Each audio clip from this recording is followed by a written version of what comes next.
This is Wandering Universe. Today, we're going to explore the world's most famous ancient monument that has captured people's imagination for more than a century, the Giza Pyramids. So, put your seat upright, fold your tray table away, because we're about to go exploring. Let's go. Okay, here we are. This is a photo from space taken by NASA. As you can see, the Giza Pyramids. We're going to go a little bit closer now. Hang on. Here we are. A side view, aerial view of the pyramids. Nice. And we're going to go a little bit closer to the other side. Oh, it just keeps getting better, doesn't it? All right. I'm going to tell you some background information and we'll get on with it. It's known as the Great Pyramid of Giza. There are three 4th dynasty pyramids from 2575 to 2465 BCE, built on a rocky plateau on the west bank of the Nile River near Giza in northern Egypt. It currently reigns the title the Seven Wonders of the World. Besides that, there are many ancient ruins that have been left abandoned before the last ice age, such as Memphis, Dashur, Saqqara, Abu Raiwish, and Abu Sir. So I'll show you the necropolis, as you can see here. Now, the Khufu pyramid is the largest pyramid. That's this one here. Okay, I know this may be an optical illusion because you can see that this is the largest, but make no mistake, this is the largest pyramid. This is Khafre, the second largest, and this is Menkaure, the smallest. Now, popular to contrary belief, according to academics and archaeologists, they said that these buildings were erected that they to honor and dedicated to the kings of the time, okay, so to speak. So let's get on with it. Okay, I'm going to show you the largest pyramid. Khufu is also known as Great Pyramid. Length base on each side is around 755.75 feet or 230 meters if you're from the US or UK. Yes, I know conversion of measurements here. And height is 481.4 feet or 147 meters. Now, that is the main entrance to go inside this Great Pyramid. Very nice entrance, actually, pretty elaborate too. Well, they knew what they were doing back then. Okay, here's the next one. This is the second largest. Now, this is Khafre. Now is about 707.75 feet or 216 meters on each side and 471 feet or 143 meters in height. Now you can tell it's the second largest. I think it's pretty obvious. The Sphinx sits right in front of it and there's a little bit of a limestone cap there at the top. So how's that for a souvenir for you? Now, the next one, the third one, is called the Menkaure Pyramid, is about 356.5 feet or 109 meters on each side and 218 feet or 66 meters in height, as you can see. And they left behind this lovely elaborate doorway. Talk about making an entrance here. So, the outer casings were made of smooth white limestone that was stripped by some unknown force or entity. Some of the outer limestone casing only cover the top portion of Khafre Pyramid. Now, I'm going to give you an artist's illustration of what a pyramid would have looked like with limestone rendered on the outside walling of the pyramid back then. Voila, as you can see here. So just imagine how it would have looked back then. Pretty majestic, may I say. Now, Khufu's pyramid is angled at 51 degrees and 52 degrees retrospectively, accurately orientated to the 4 cardinal points of the compass. Now, I'm going to go into detail a little bit later on in a future video. I'm going to talk about why this particular pyramid here has a limestone outer casing and why there is a gold top cased at the top of the pyramid. There's a specific reason why, and it's very logical too, but I'll go into that in a future video. Now, this is just a timeline of the construction of the pyramids. so to speak. Now, the reason why I say it in that context is because this is just an assumption. It doesn't mean it's actually plausible, okay? So I'll let you work that out for yourself, but this is what they have come up with.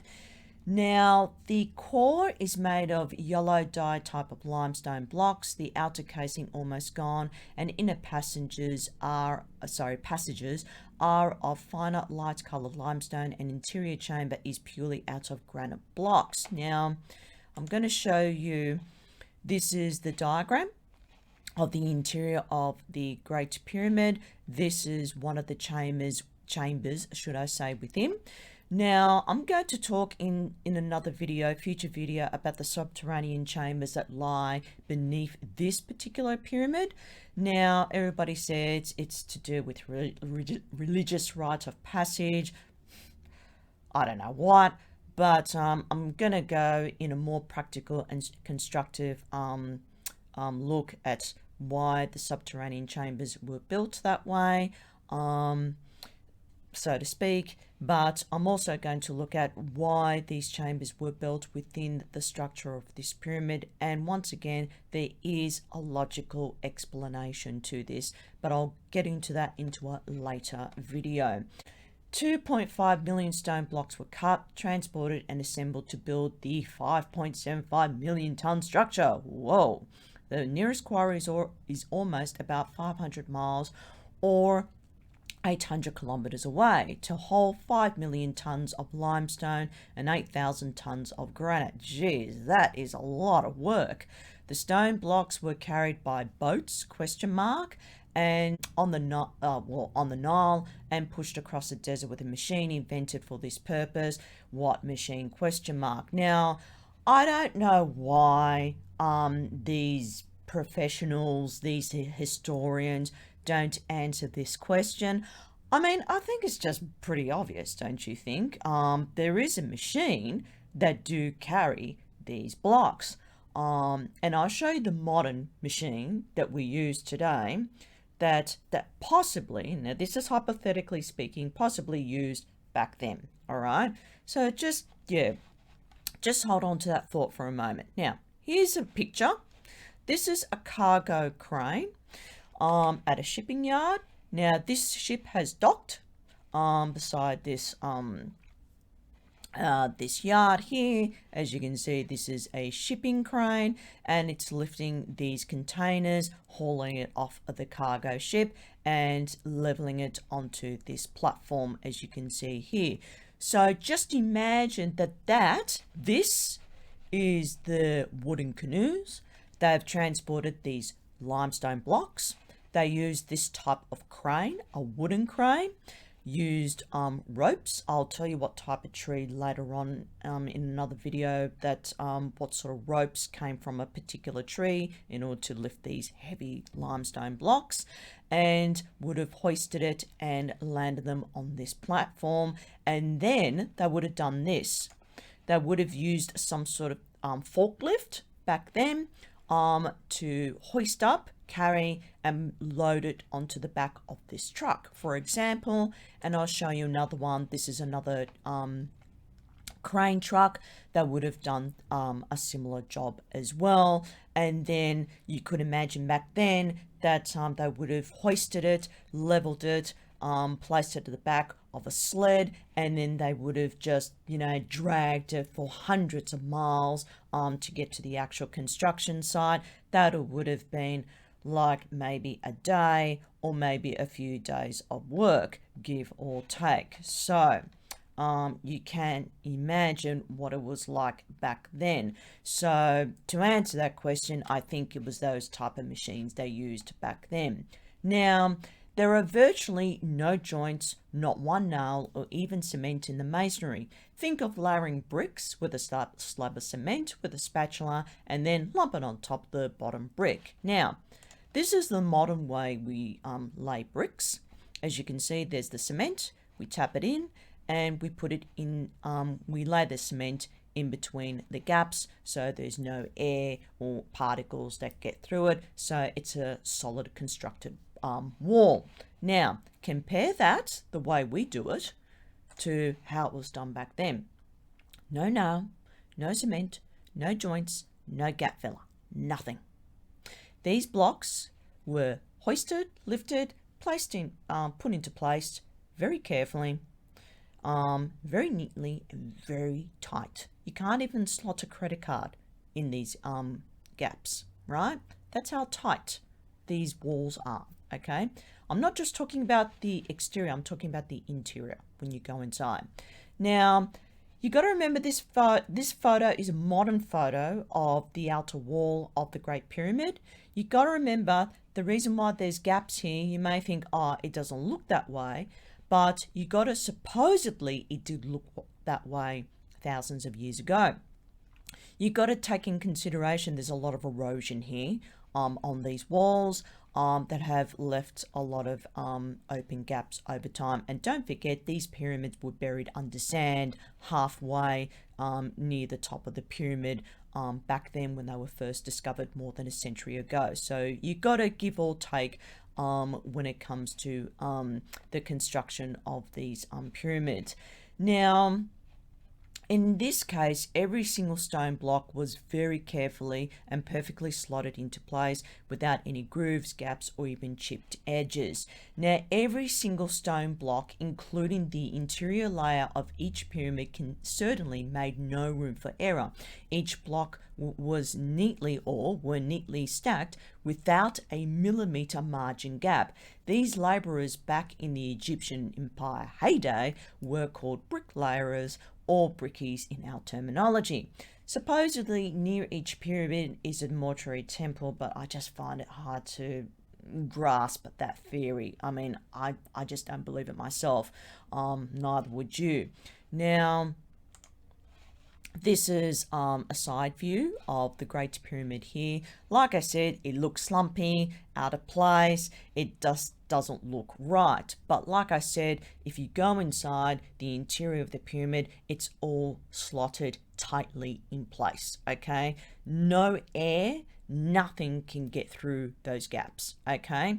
And you got to remember, it's purposely made like this so that way they can do what they call a wall rendering, where they plaster the outer wall and they smooth it out so that way you don't see any of these stone blocks. So they did it purposely. Now, nearby are subsidiary pyramids used for burials of other members of the royal rich family, so to speak. So this is what I'm talking about here. Now, all three pyramids were raided during the economic turbulent upheaval inside and out. Even during the medieval times, there were grave robbers that came in and robbed the place. They raided the place. You got to remember that when there's economic upheaval and turbulent times, people are in debt, and in order to pay the debt off, of course, they have to raid the place, steal whatever's precious, of whatever's of high value, and use that to pay off their debts, okay, to loan sharks or whoever. Apparently they were supposedly constructed as tombs for the royal family's burial to prepare themselves for the afterlife so they can party on. It was a huge feat of engineering for its time to begin from a simple yet complex idea into a phenomenal dream come true. But for what purpose? Now, think about this for a moment. Technically speaking, a pyramid is classified as a building like a skyscraper, office tower, or apartment block. Now, I see this back then as a very serious property development, okay? So whoever built them were highly experienced builders. Now, I'll give you an example here. This is bamboo scaffolding. Now, this was used to construct this. I think this is a gallery in Hong Kong. I'm not sure which part of Hong Kong. I don't think it's in Causeway Bay. I think it's near there. But that's what they used to put this building together. I'll give you another example. This is one of the buildings constructed, I think it's in Beijing in China. Once again, they used bamboo scaffolding to construct the foundations, the elevator shaft, and the outer frames, skeletal frames, and use it to hold it together with reinforced concrete blocks, etc., etc. So that's what they use. And the reason why there's this netting wrapped around the scaffolding is so construction workers can walk around the building safely without falling off. So bamboo apparently is very, very strong and very flexible to use in construction. Now, utilizing, I'm going to go back to the Egyptian pyramids, and we're going to go back to the Egyptian times of their heyday here. Now, they utilize their height, and I'm talking about I'm not talking about the slaves or the ancient Egyptians, I'm talking about other beings, okay? Would have utilized their high-tech professional equipment to come up with these magnificent structures. This type of building project wasn't done ad hoc, at a moment's notice, or at a flash-in-the-pan concept, right? It's virtually impossible. They obviously knew what they were doing at the time, and it's pretty obvious. So, no spoiler alert here, just a few questions I'd like to poke and prod around at this mystery, because no one has come up with the right answers, okay? If they did, then I wouldn't be here doing this video, right? So, we've got to ask ourselves these questions. Was there any blueprint drawn on papyrus of these type of structures? Now, what I'm talking about a blueprint is this. This is what I'm talking about, okay? But on papyrus, okay? Have they found any? Now, was there any mention of a great and high-level minded architect, engineer, artistic designers, and others who contributed to this building project? Was there any mention of private and foreign property investors involved in the project? And yet archaeologists and academics can still deny and not acknowledge that the very possibility of the ingenuity of marvel infrastructure was done by none other by highly advanced beings from another world, question mark? Okay, here's something for you to ponder. Apparently, there's a second Sphinx. Yes, buried under this mound. I'm going to get into that in another video later on. That's interesting, don't you think? In the next video, I'll be discussing on the construction of the pyramids, and if the pyramids were built today, could the world economy make it financially viable? That's all for now.